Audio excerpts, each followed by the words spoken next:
안녕하세요. 곽기영 교수입니다. 이번 시간에는 시계열 데이터 분해에 대해서 살펴보겠습니다. 시계열 데이터의 분해는 시계열 데이터의 관측값을 변동 요인에 따라 구성 성분으로 분해하는 과정을 의미합니다. 시계열 데이터는 일반적으로 추세 성분과 불규칙 성분으로 구성되어 있습니다. 추세 성분은 관측값의 전반적인 상승 또는 하락 경향을 나타내고, 불규칙 성분은 설명 안 되는 오차를 나타냅니다. 시계열 데이터에 반복적인 주기가 존재하고 계절적 요인의 영향을 받아 변동한다면 여기에 계절 성분이 추가로 포함됩니다. 먼저 계절 성분이 포함되지 않은 비계절 시계열 데이터를 분해하는 과정을 살펴보겠습니다. 비계절 시계열 데이터는 추세 성분과 불규칙 성분만으로 구성되어 있기 때문에 비계절 시계열 데이터를 분해한다는 것은 시계열 데이터로부터 불규칙적인 변동 요인을 제거하거나 또는 완화해서 데이터로부터 어떤 의미 있는 추세 패턴을 추출하는 과정을 얘기합니다. 표준 패키지에 포함된 NHtemp 데이터셋을 이용해서 시계열 데이터로부터 추세를 추출해 보겠습니다.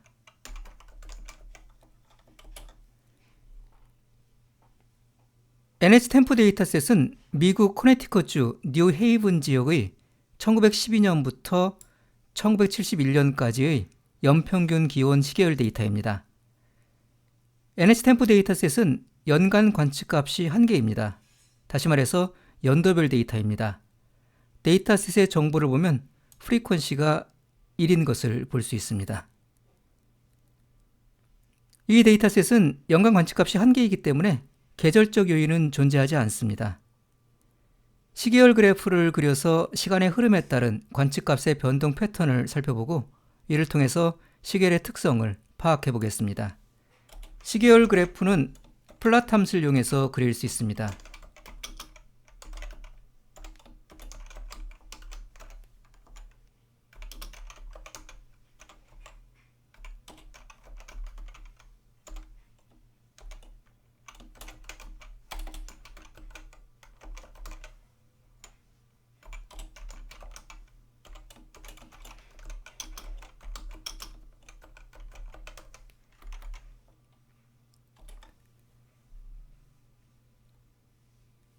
생성된 시계열 그래프는 대체로 상승하는 추세를 보이고 있으나 연도별로 변동이 매우 큽니다.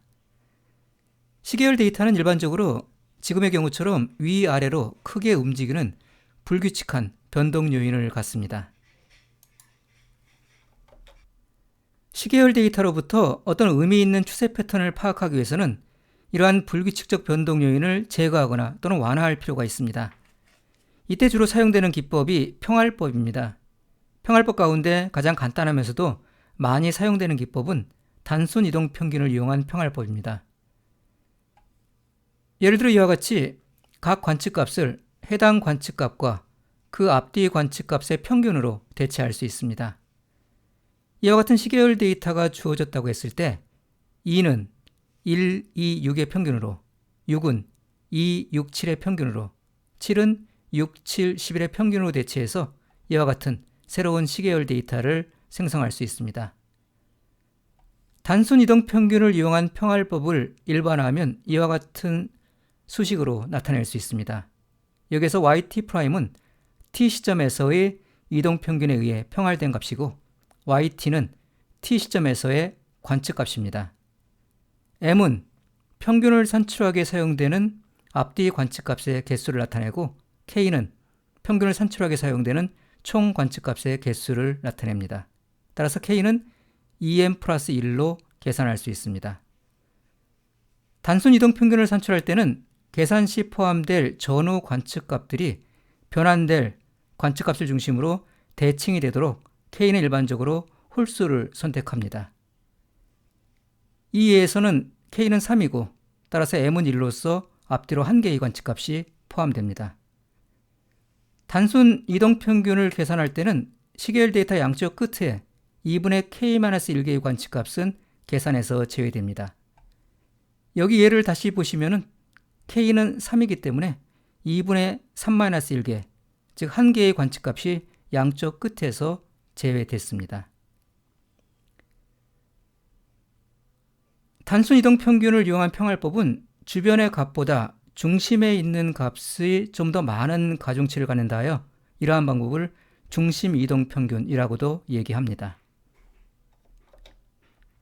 R을 이용해서 시계열 데이터로부터 추세 패턴을 탐색해 보겠습니다.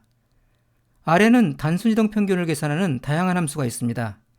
여기에서는 포캐스트 패키지에 포함되어 있는 MA 함수를 이용하겠습니다. MA 함수의 첫 번째 인수에 시계열 데이터셋을 지정합니다. 두 번째 인수에는 이동 평균을 산출하기 위한 관측값의 개수를 지정합니다. 즉 K값을 지정합니다. 예를 들어 3을 지정하면 K가 3일 때에 이동 평균을 계산해 줍니다. K가 3이기 때문에 처음 한 개, 그리고 마지막 한 개의 관측값은 계산에서 제외됐습니다.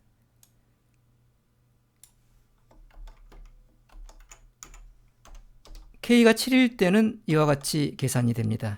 K가 7이기 때문에 처음 3개와 마지막 3개의 관측값은 역시도 계산에서 제외됐습니다.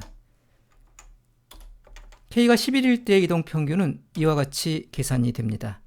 K가 11이기 때문에 앞뒤 5개씩의 관측값이 계산에서 제외됐습니다.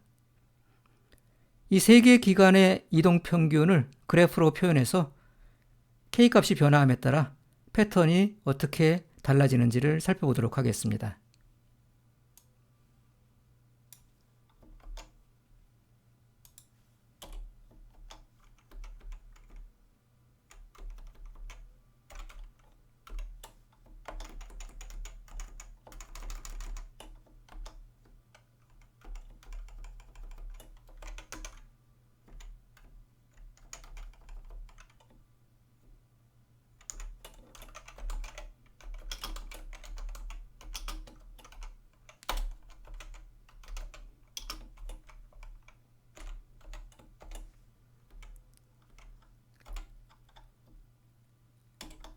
K가 3일 때의 그래프는 이와 같이 표현이 됩니다.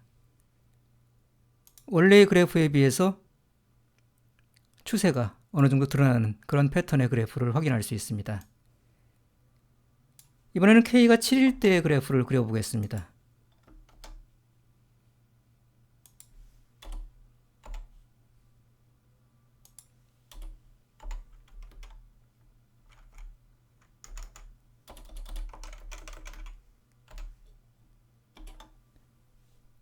K가 7일 때의 그래프는 K가 3일 때의 그래프에 비해서 더 확연히 패턴이 드러나는 것을 볼 수가 있습니다.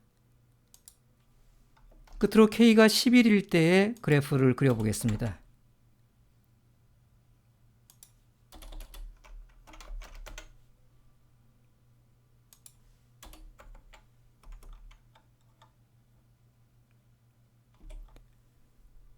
처음의 그래프에 비해서 상당히 완만한 패턴을 보이는 그래프를 확인할 수 있습니다. 세 개의 그래프를 차례대로 비교해 보면 K값이 증가함에 따라 불규칙하게 변동하는 패턴은 점점 사라지고 명확한 추세가 드러나는 것을 확인할 수 있습니다. K값은 적정 수준의 추세 패턴을 찾을 때까지 반복적인 시행착오 과정을 통해서 결정합니다. 패턴을 보시면 기온은 대체로 증가하는 추세를 보이고 있으나 1950년대 부분에서 하락세를 나타내고 이후에 다시 상승세로 반전되는 패턴을 보이고 있습니다.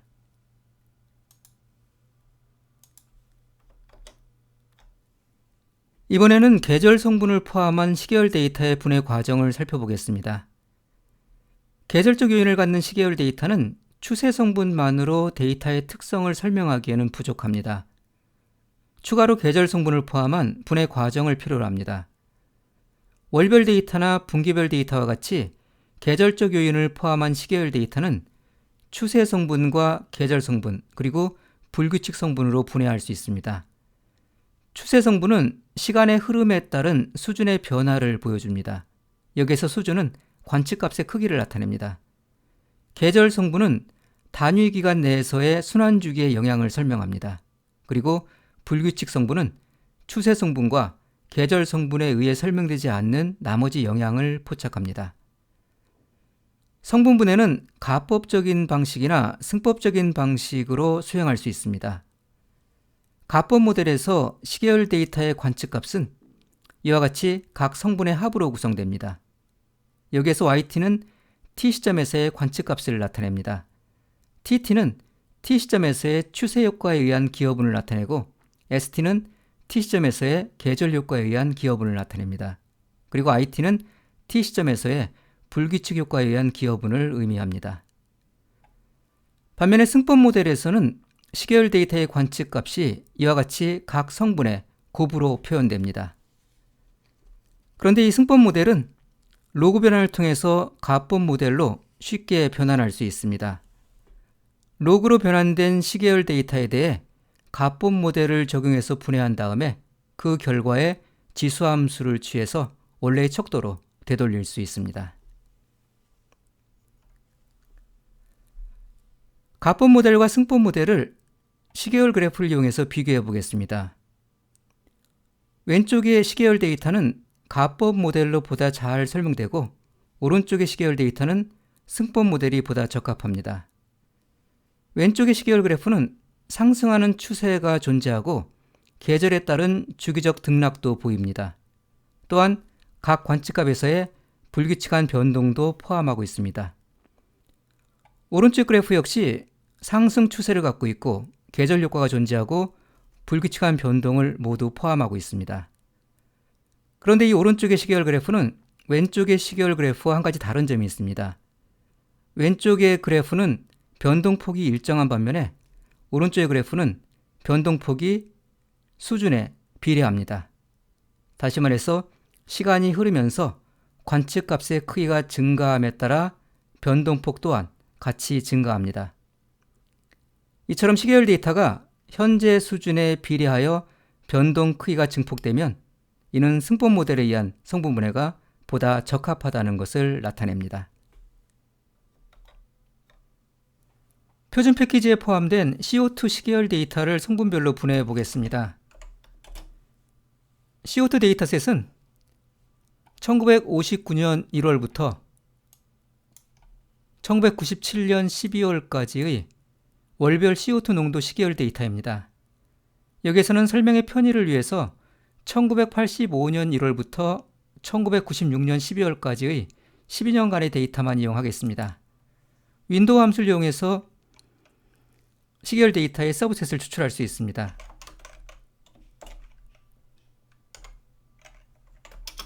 스타트 인수와 엔드 인수의 서브셋의 시작 기간과 종료 기간을 지정합니다.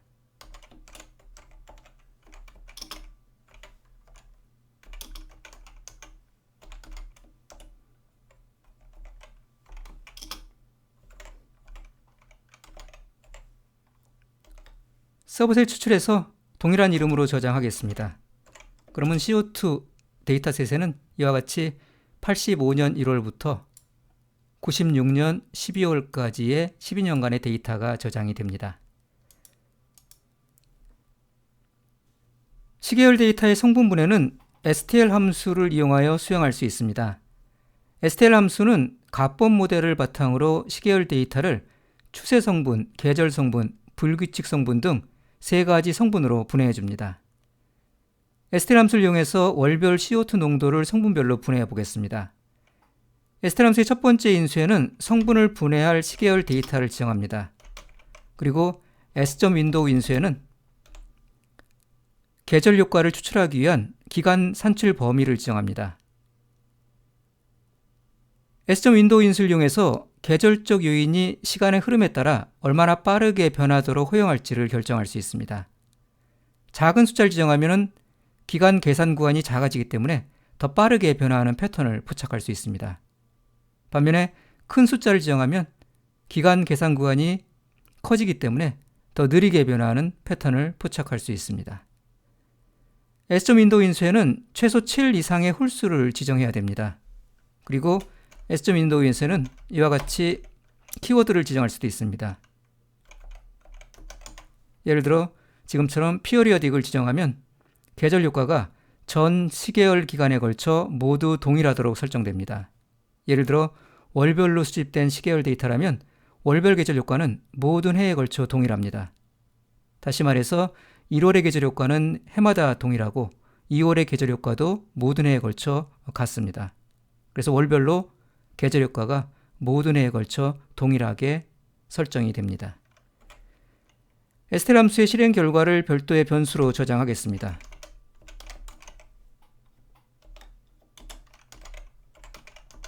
성분 분해 결과를 출력해 보겠습니다.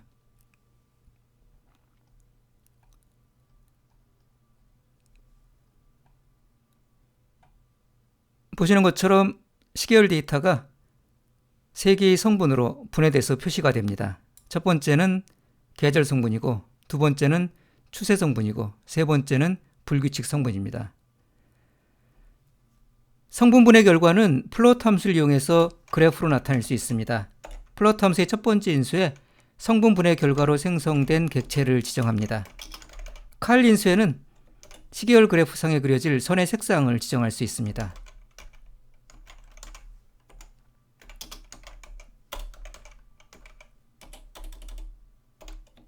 그리고 칼.range 인수에는 변동폭을 비교하기 위한 목적으로 사용되는 막대의 색상을 지정합니다.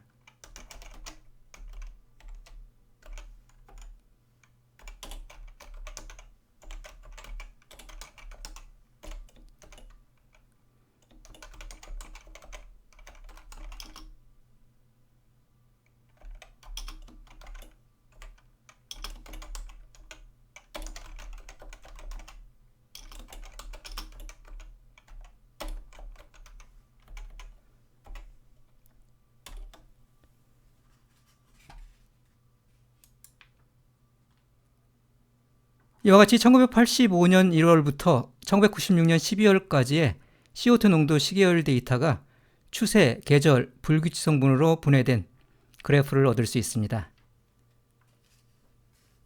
이 그래프에서 첫 번째 패널은 원래의 시계열 데이터를 나타냅니다. 나머지 3개의 패널은 차례대로 계절 성분, 추세 성분, 불규칙 성분의 시계열 그래프입니다. 계절 성분은 모든 해에 걸쳐 같도록 설정했기 때문에 매년 동일한 패턴으로 표현되었습니다. 따라서 계절 성분은 매년 월별로 동일합니다. 이 계절 효과에 따르면 대체로 4월에서 5월에 CO2 농도가 가장 높고 9월에서 10월의 CO2 농도가 가장 낮습니다. 추세는 점진적으로 상승하는 패턴을 보이고 있습니다. 각 성분 그래프의 우측의 막대는 변동폭을 비교하기 목적으로 사용됩니다.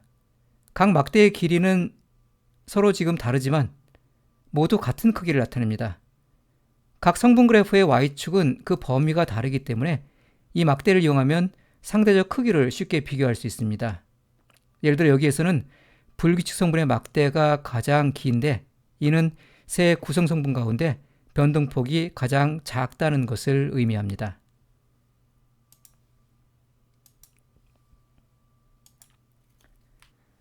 STL 함수는 시계열 데이터의 성분 분해 결과를 리스트 형식의 객체로 반환합니다. 예를 들어 반환된 리스트 객체의 타임 시리즈 원소에는 각 관측값이 추세 성분, 계절 성분, 불규칙 성분으로 분해된 결과가 저장되어 있습니다.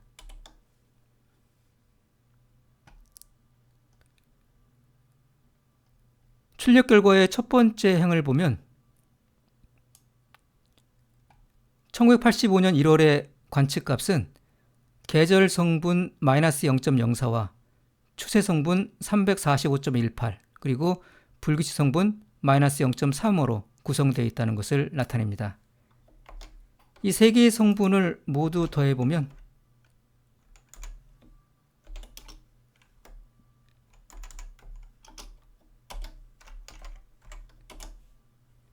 시계열 데이터의 첫 번째 관측값과 일치하는 것을 확인할 수 있습니다.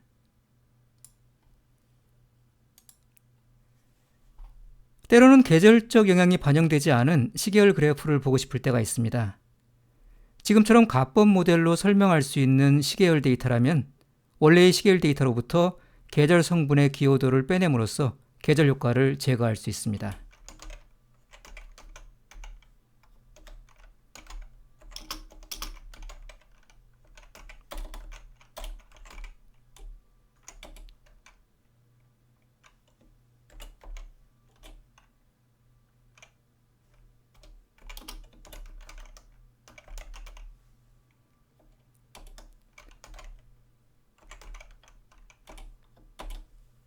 계절 효과가 제거된 시계열 데이터는 이와 같이 생성이 됩니다. 계절 효과가 제거된 시계열 데이터를 그래프로 그려볼 수 있습니다.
이와 같이 계절 효과 없이 추세와 불규칙 요인만이 시계열 그래프에 반영된 새로운 그래프를 생성할 수 있습니다.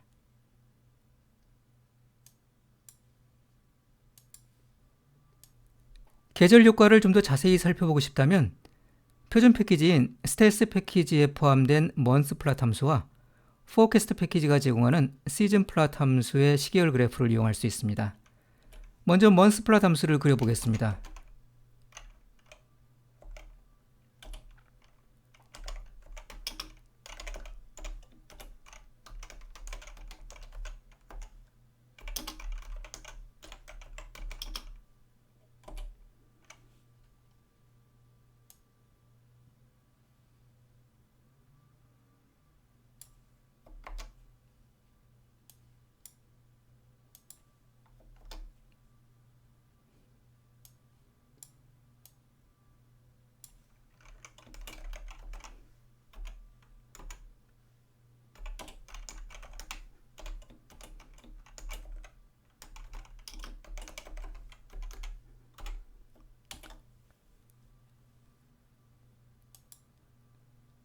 먼스 플랫 함수는 전체 시계열 데이터를 월별 서브셋으로 만든 다음에 각 서브셋에 대한 시계열 그래프를 생성합니다.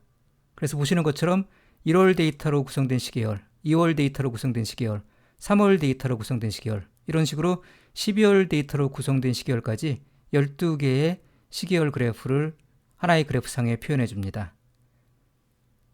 12개의 시계열이 각 서브셋의 평균과 함께 하나의 그래프상에 월별로 차례대로 표현됩니다.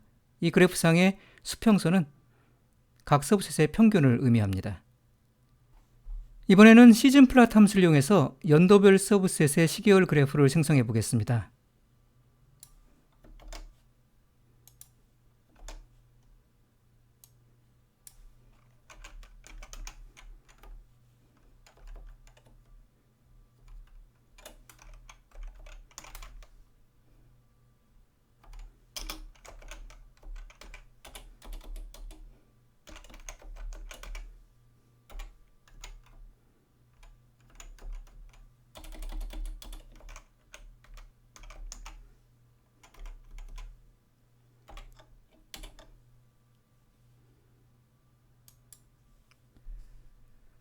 시즌 플랫 함수는 보시는 것처럼 연도별 서브셋의 시계열 그래프를 생성합니다. 1985년의 데이터로 구성된 시계열, 1986년의 데이터로 구성된 시계열, 그래서 이런 식으로 1996년의 데이터로 구성된 시계열까지 각각 별도로 하나의 그래프상에 그려집니다. 두 개의 시계열 그래프를 비교해 보시면은 모두 4월과 5월의 CO2 농도가 다른 월에 비해서 높습니다. 그리고 9월과 10월의 CO2 농도가 다른 월보다 상대적으로 낮다는 것을 확인할 수 있습니다. 시계열 데이터의 성분 분해를 위해 지금 사용하고 있는 STL 함수는 가법 모델만을 지원하는 한계가 있습니다. 하지만 이는 크게 문제가 되지 않습니다. 왜냐하면 앞서 살펴봤듯이 승법 모델은 로그 변환을 통해 가법 모델로 변환할 수 있기 때문입니다. 로그로 변환된 시계열 데이터에 대해 가법 모델을 적용해서 분해한 다음에 그 결과에 지수함수를 취하여 원래의 척도로 쉽게 되돌릴 수 있습니다. 표준 패키지에 포함된 에어 패신저스 데이터셋을 이용하여 로그 변환을 통한 성분분해 과정을 살펴보겠습니다. 에어 패신저스 시계열 데이터셋에는 1949년 1월부터 1960년 12월까지 월별로 국제선 항공기 승객수가 저장되어 있습니다. 먼저 이 데이터를 이용해서 시계열 그래프를 생성해 보겠습니다.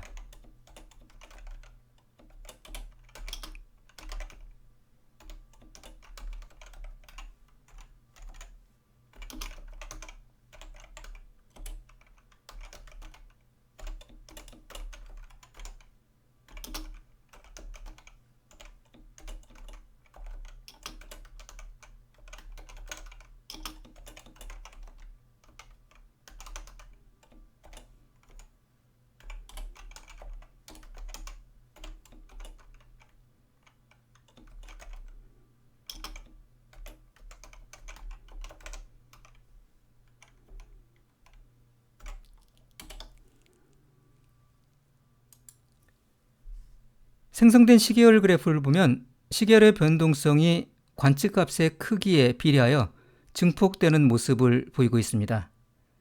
이는 이 시계열 데이터가 승법 모델로 설명될 수 있다는 것을 의미합니다.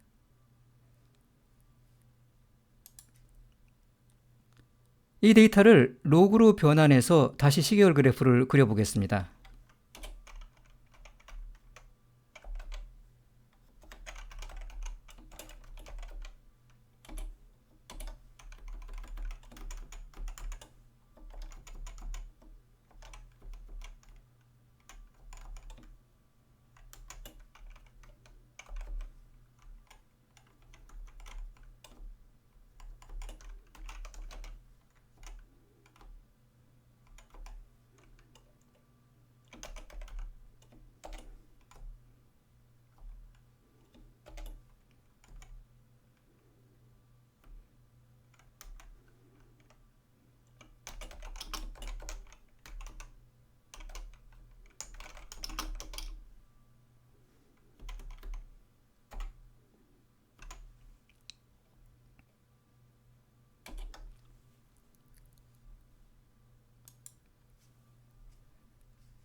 원래의 각 관측값에 로그를 취하여 생성한 시계열 그래프가 이렇게 그려졌습니다.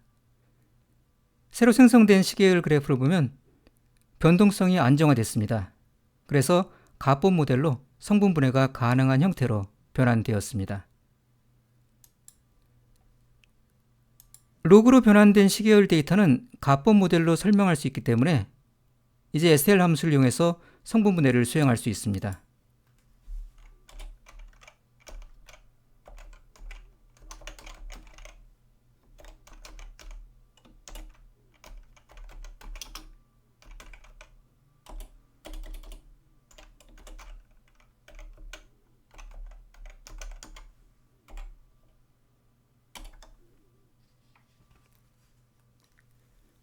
성분분해 결과를 그래프로 표현을 해보겠습니다.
생성된 성분분해 그래프를 살펴보겠습니다.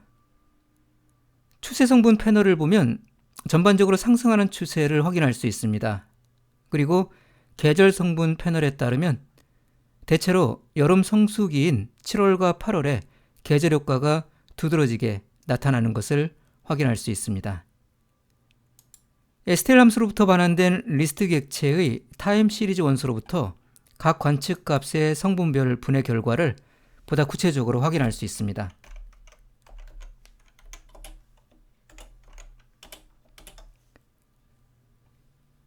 그런데 여기에서 성분분해 결과로 산출된 이 값들은 로그로 변환된 값이기 때문에 원래의 값으로 환원하기 위해서는 이 값에 지수함수를 적용해야 합니다.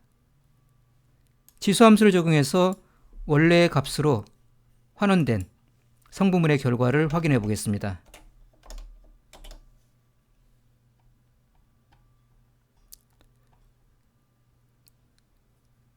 예를 들어 7월과 8월에 계절효과 성분값을 보면 1.24와 1.23입니다. 여기에서는 승법 모델을 사용하고 있기 때문에 이는 1.24의 곱 그리고 1.23의 곱으로 계절효과가 산출된다는 것을 나타냅니다. 다시 말해서 승객수가 7월과 8월에 각각 24%와 23% 증가했다는 것을 의미합니다. 반면에 11월과 12월의 경우에는 계절효과 성분값이 각각 0.81과 0.90입니다. 따라서 이는 승객수가 각각 19%와 10% 감소했다는 것을 나타냅니다. 이번 시간에는 시계열 데이터의 분해에 대해서 살펴봤습니다. 다음 시간에 또 뵙도록 하겠습니다.